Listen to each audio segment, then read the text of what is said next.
নমস্কার, কে রয়েছেন? নমস্কার, আমি চুচুড়া থেকে বলছি, সুদীপ ঘোষ, বয়স 58। 58? 58?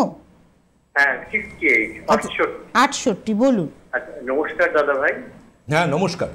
আচ্ছা, আমি একটা কথা বলছি যে আমি নিয়মিত আপনাদের এই প্রোগ্রামটা দেখি এবং অনেক কিছু উপকৃত হই, কিন্তু আমার একটা সমস্যা হচ্ছে।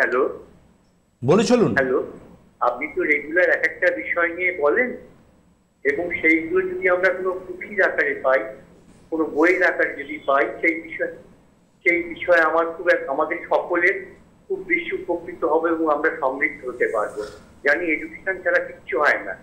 আপনি দয়া করে ডাক্তারবাবু, আপনি দাদা ভাই, আপনি ভাববেন এই বিষয় নিয়ে, যাতে এই অসুখগুলো সম্পর্কে কি করে হচ্ছে, কেন হচ্ছে, আমরা তো রেগুলার শুনছি এবং আমাদের ব্রেন এত বেশি শার্প নয় যে আমি সবগুলো মনে রাখতে পারছি। সুতরাং এইগুলো যদি কোনো বইয়ের আকারে যদি আমরা পাই, যে ডক্টর সেনের কাছ থেকে পাচ্ছি, তাহলে কিন্তু আমরা ভীষণভাবে উপকৃত হব।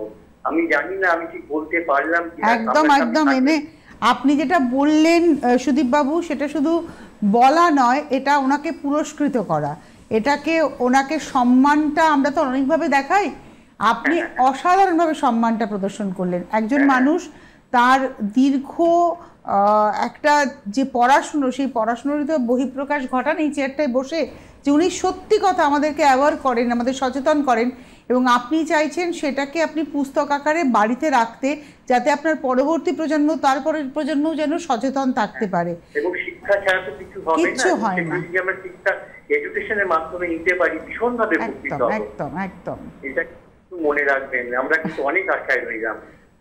খুব ভালো একটা প্রস্তাব আপনি দিলেন। আমার মনে হয় ডক্টর সেন ভাববেন এই প্রস্তাবটা নিয়ে। ভাবছি।